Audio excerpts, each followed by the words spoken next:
Halo semuanya, di sini saya akan menjelaskan kegiatan selama MSIP di Skillful.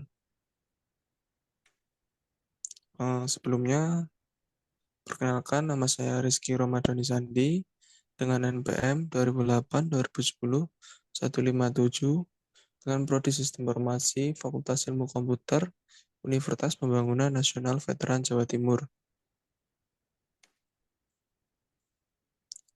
Eh, di program MSIP kali ini saya mengambil program studi independen dan mengambil learning paths UI UX Designer di PT Impact Tele Teknologi Edukasi atau bisa disingkat dengan Skillful. Saya akan menjelaskan sedikit tentang Kampus Merdeka. Kampus Merdeka adalah bagian dari Kementerian Pendidikan Kebudayaan, Riset dan Teknologi atau Kemendikbudristek yang memberikan seluruh mahasiswa kesempatan untuk mengasah kemampuan sesuai dengan bakat dan minat dengan terjun langsung ke dunia kerja sebagai langkah persiapan karir. Di sini saya mengambil program Kampus Merdeka karena dapat dikonversi menjadi 12 SKS serta menambah portofolio saya. Selanjutnya tentang mitra yang saya tempati yaitu adalah Skillful. Untuk Skillful sendiri adalah sebuah platform pendidikan teknologi yang menyediakan konten pembelajaran digital skill dengan metode blended learning dalam bentuk online maupun offline. Skillful bekerja sama dengan Kampus Merdeka memberikan wadah untuk menyukseskan misi meningkatkan kompetisi sebuah lulusan.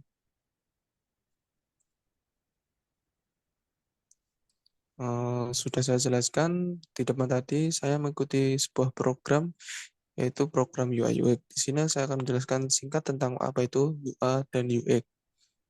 Untuk UI merupakan singkatan dari User Interface atau antarmuka pengguna, sedangkan UX merupakan singkatan dari User Experience atau pengalaman pengguna. Untuk UX sendiri akan membuat tampilan sebuah produk yang diinginkan pengguna dapat dilihat oleh mata. Kemudian untuk UX sendiri memiliki tugas membuat tampilan agar mudah digunakan oleh pengguna atau user.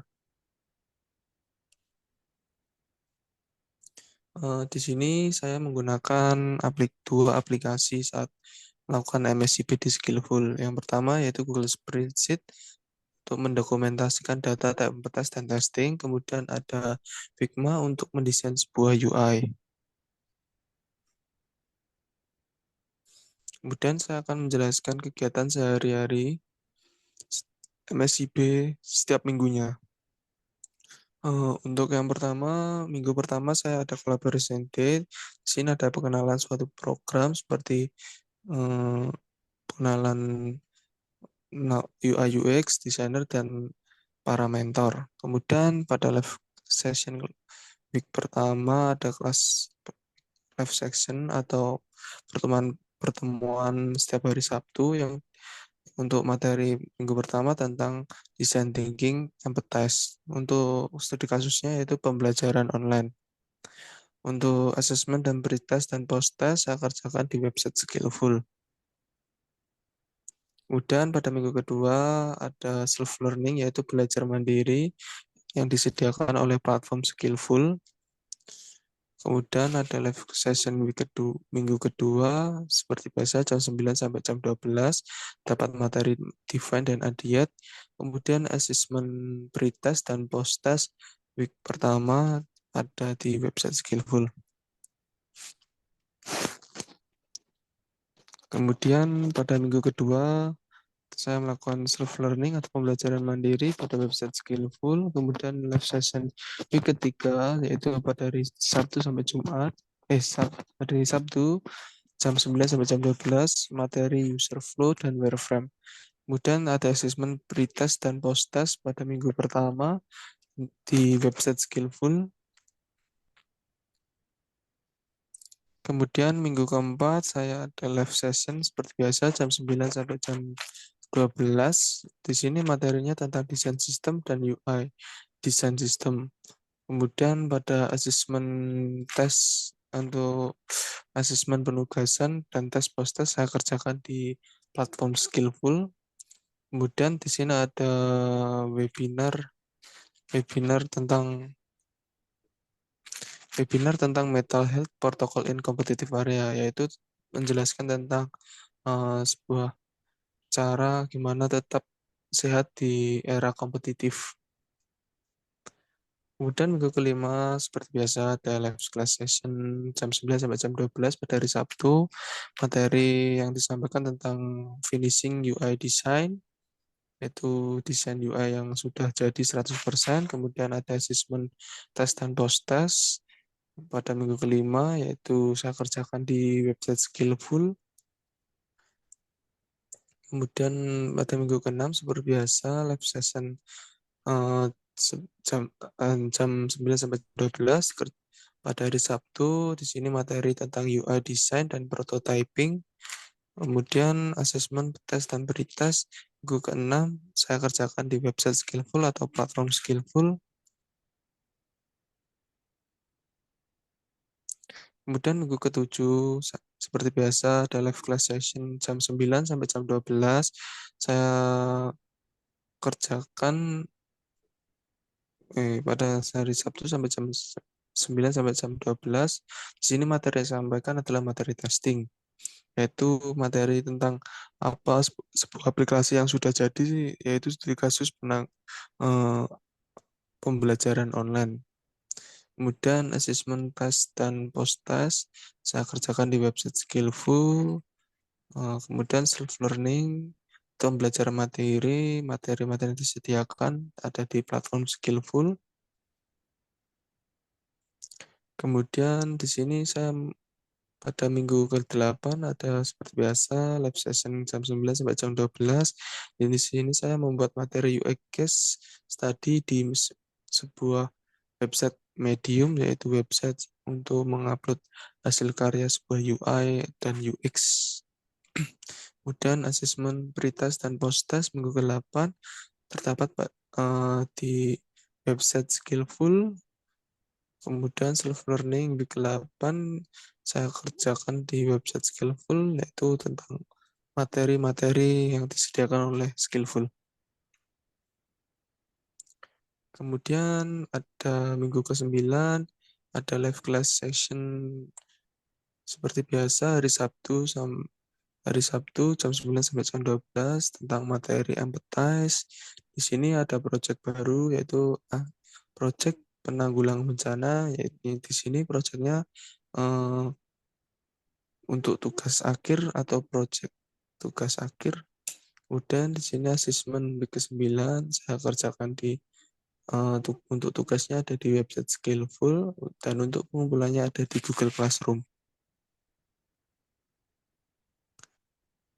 Kemudian minggu ke-10 seperti biasa hari Sabtu jam 9 sampai jam 12 untuk materinya tentang define dan adiet.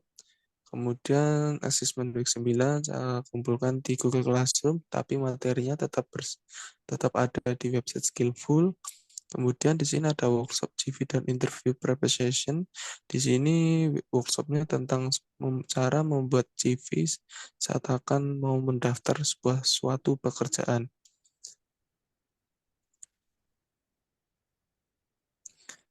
Kemudian pada minggu ke-11 seperti biasa hari Sabtu jam 9 sampai jam 12. Di sini materinya tentang user flow dan wireframe. User flow yaitu alur sebuah aplikasi dan wireframe atau gambaran blueprint sebuah UI. Kemudian asesmen pengerjaan saya kumpulkan di Google Classroom. Tugasnya berada di website Skillful.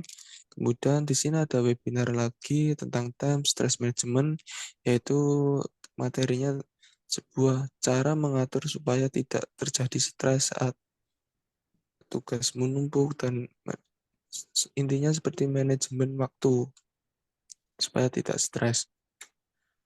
Kemudian di sini ada minggu ke-12 seperti biasa hari Sabtu jam 9 sampai jam 12 materi tentang desain sistem dan UI. Kemudian untuk asesmen atau penugasannya saya kumpulkan di Google Classroom.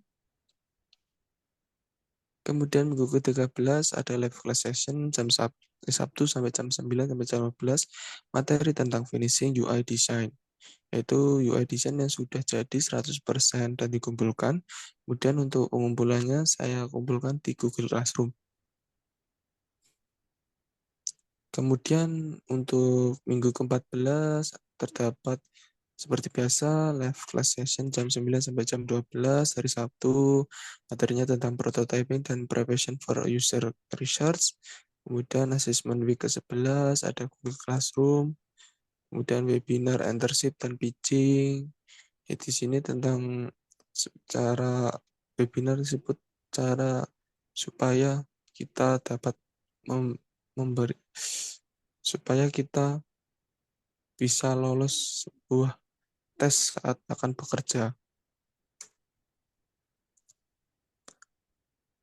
Kemudian ada minggu ke-15, di sini ada materi tentang UX case study dan slide deck. Seperti biasa hari Sabtu sampai jam 9 sampai jam 12. Untuk materi slide deck di sini adalah presentasi tugas akhir, yaitu tentang penanggulangan bencana, aplikasi jaga yang kami buat. Kemudian di sini ada minggu ke-16, ada live session sehari Sabtu sampai hari Sabtu jam 9 sampai jam 16. Di sini terdapat record materi presentasi slide deck yang kemudian diunggah di kanal YouTube. Kemudian ada assessment atau penugasan. Nah, saya kumpulkan di Google Classroom.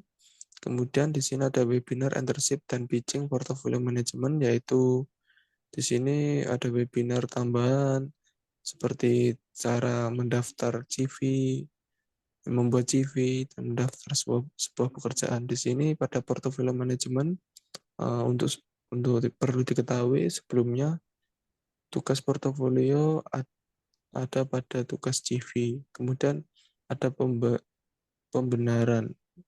Nah, itu harus dikirimkan lagi.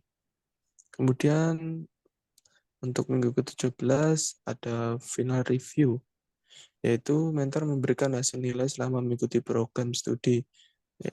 Di sini terdiri dari beberapa kelompok, lalu untuk satu kelompok itu masuk dalam sebuah Zoom, akan di mentor di sini akan menjelaskan beberapa nilai yang saya peroleh dan apa yang harus ditingkatkan setelah ini. Kemudian terdapat pengumuman kelompok terbaik untuk mentor mengumumkan kelompok untuk masuk sesi demo, yaitu sesi presentasi pada sebuah ke semua anggota Skillful dan ke mitra yang bekerja sama dengan Skillful. Kemudian ada minggu ke-18. Di sini ada kegiatan demode, yaitu presentasi tugas akhir salah satu anggota terbaik disaksikan pimpinan Skillful, partner kerja Skillful, dan dosen pembimbing masing-masing setiap kelompok.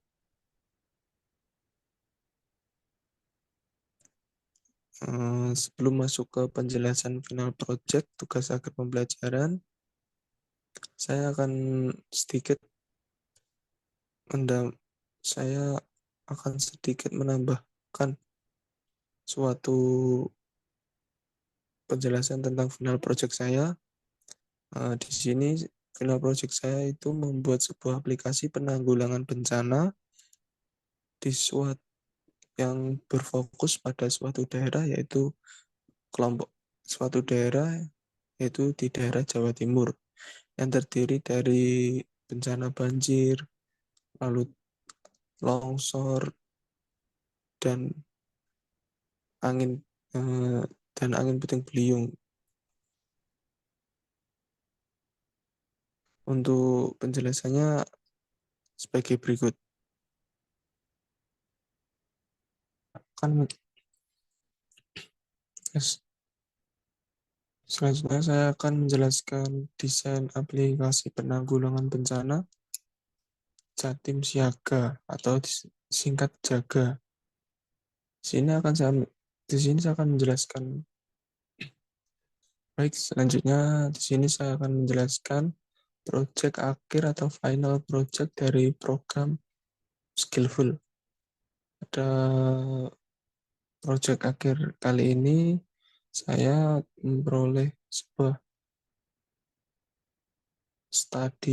studi kasus aplikasi penanggulangan bencana atau bisa disingkat JAGA, Jatim Siaga.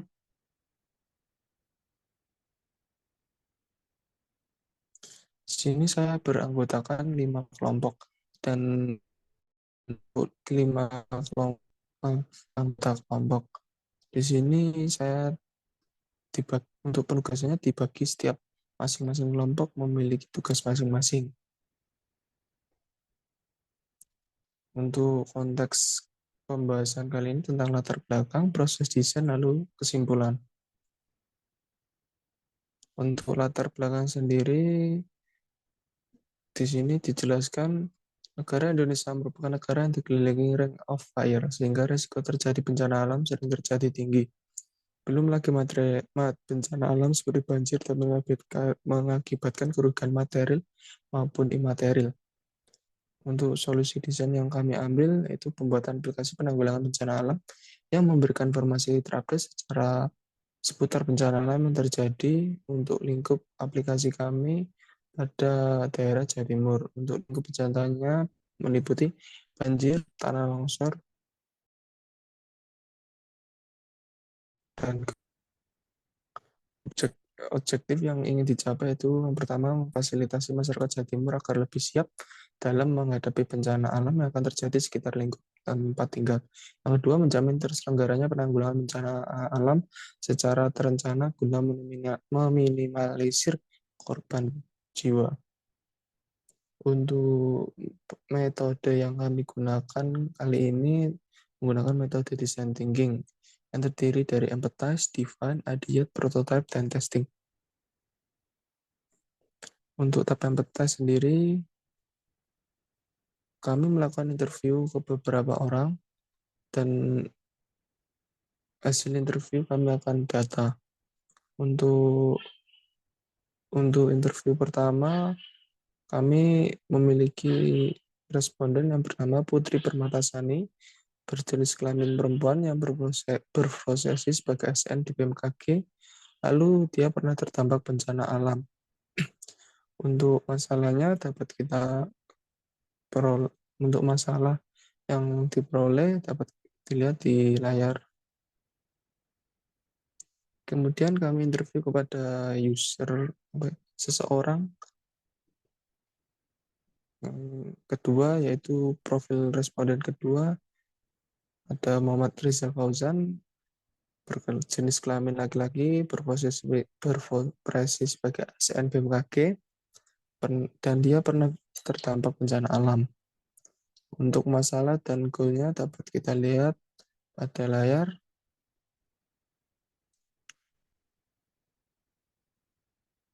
Kemudian pada tab define.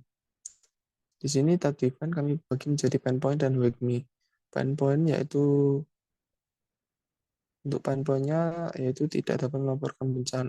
Pain point-nya diperoleh dari hasil interview. Lalu wake me-nya yaitu diperoleh dari hasil diskusi kerja kelompok kami yang memperoleh tentang bagaimana kita dapat membuat aplikasi penanggulangan bencana alam yang mudah dipahami bagi semua kalangan dan dapat memberikan informasi yang selalu diupdate setiap waktu.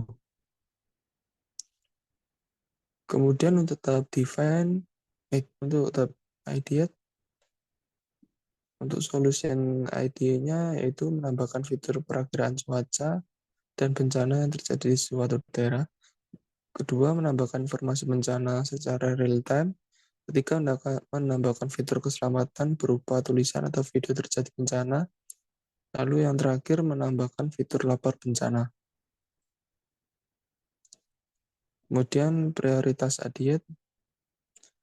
Untuk hasil prioritas adiet, yaitu yes do it now, yaitu tentang desain aplikasi yang paling penting untuk kami buat, yaitu sebagai berikut. Dapat dilihat pada layar.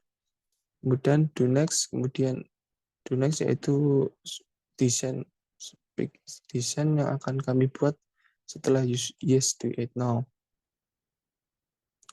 Kemudian do letter kami peroleh dari hasil diskusi untuk mendesain sebuah aplikasi yang akan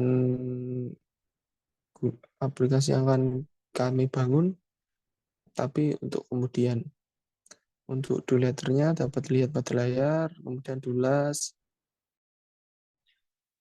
terus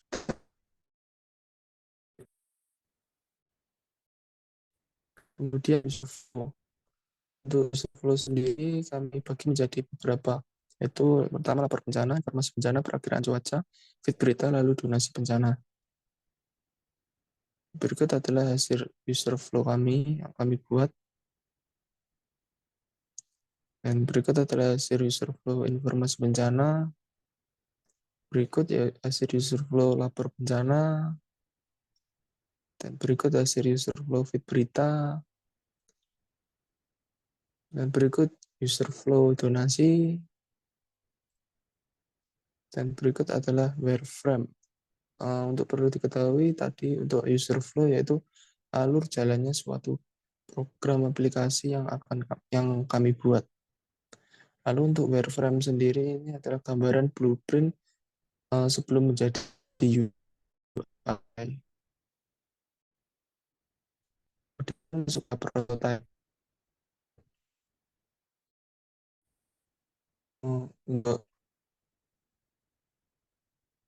Untuk hasil prototipe yang kami buat yaitu sebagai berikut. Untuk informasi bencana, berikut adalah hasil UI design yang kami buat, kemudian UI design dari lapor bencana yang kami buat, kemudian UI design dari perakiraan cuaca yang kami buat, kemudian UI design dari feed berita yang kami buat, berikut UI design dari donasi bencana yang kami buat. Selanjutnya masuk ke tahap prototype.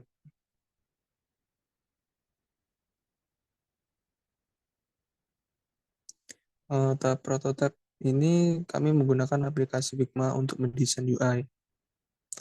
Berikut adalah tampilan hasil UI dari beranda kami. Dapat kita ketahui di sini kita dapat melihat suatu informasi secara real time dan beberapa menu yang dapat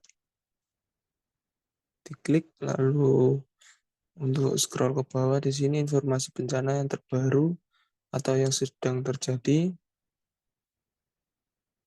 Kemudian untuk perakiraan cuaca, UI desain perakiraan cuaca, di sini kita dapat melihat perakiraan cuaca untuk minggu ke depan, 7 hari ke depan, dapat melihat daerah lainnya juga atau daerah tempat tinggal kita.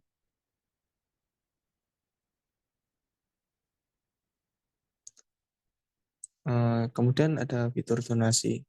Untuk fitur donasi ini kita dapat melakukan sebuah donasi kepada suatu daerah yang terkena dampak bencana alam.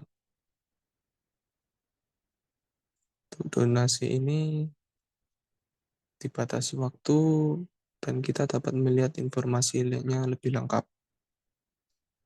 Kemudian untuk lapor bencana di sini kita dapat melaporkan suatu kejadian bencana yang ada di sekitar kita. Untuk lapor bencana sendiri kita dapat mengambil gambar untuk apakah benar untuk menginformasikan kepada masyarakat bahwa ada terjadi bencana di sekitar.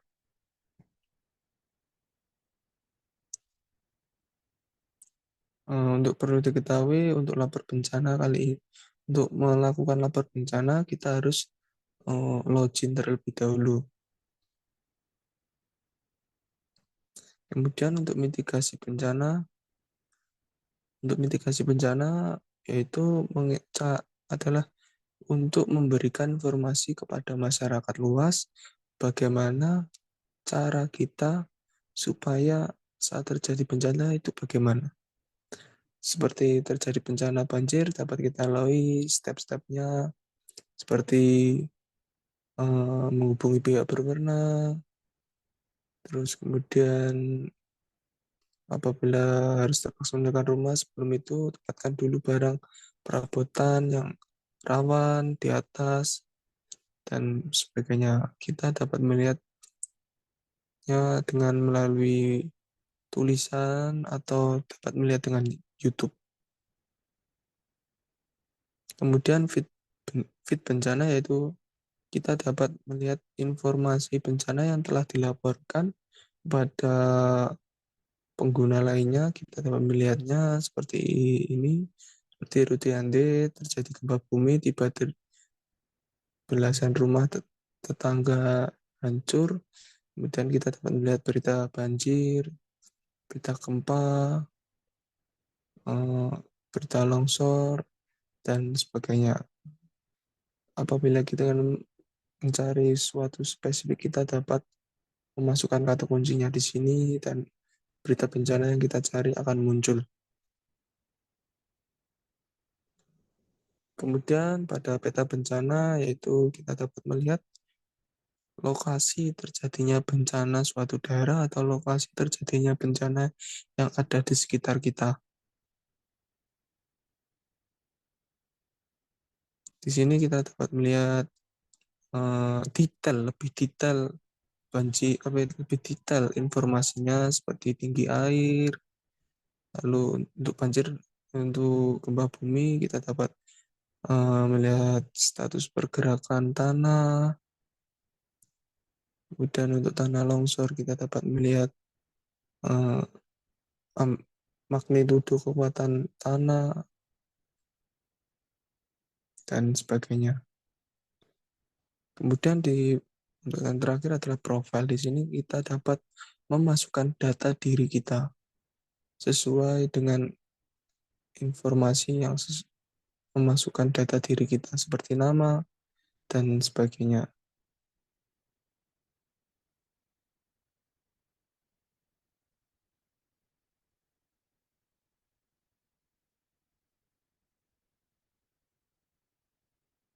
Kemudian pada tahap testing, untuk tahap testing di sini kami memiliki satu orang responden. Kami menggunakan media Zoom. Untuk skenario-nya dapat dilihat sebagai berikut. Untuk task-nya, user yang kami interview harus melaksanakan step-step aplikasi yang kami buat.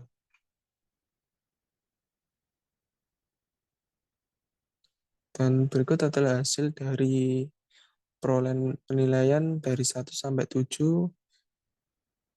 Untuk aplikasi kami, user memberikan nilai 6,5, yang dimana sudah sangat bagus dan menurut penilaian dapat diimplementasikan menjadi aplikasi nyata. Kemudian untuk kesimpulan, untuk feedback dari user, yaitu feedback yang kami dapat dari responden adalah hasil testing dari prototipe kami tidak mengalami kendala, serta informasi yang ditampilkan dapat memenuhi kebutuhan pengguna. Aplikasi mudah untuk digunakan, desain sudah user friendly, dan siap digunakan untuk masyarakat khalayak luas.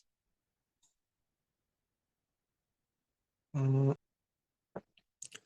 eh, untuk kegiatan untuk kegiatan untuk kegiatan MSIB yang saya lakukan di Skillful kali ini, menurut saya sudah sangat-sangat membantu saya dalam memperoleh portofolio dan melebihi ekspektasi saya dalam pembelajaran, karena kita dapat tidak hanya dari soft skill, tapi juga mendapat dari hard skill, serta pembelajarannya tidak monoton dan sangat seru sekali. Mentor-mentornya asik, teman-temannya juga saling bekerja sama, dan kegiatannya tidak membosankan. Dan kegiatan untuk studi independen kali ini tidak dapat diperoleh dari kuliah biasa, dan pengalamannya juga sangat luar biasa menurut saya. Akhir kata dari saya, terima kasih telah mendengarkan kegiatan saya yang mulai dari awal sampai akhir. Sekian dari saya. Bila ada perkataan yang menyinggung atau salah, Mohon dimaafkan. Assalamualaikum warahmatullahi wabarakatuh.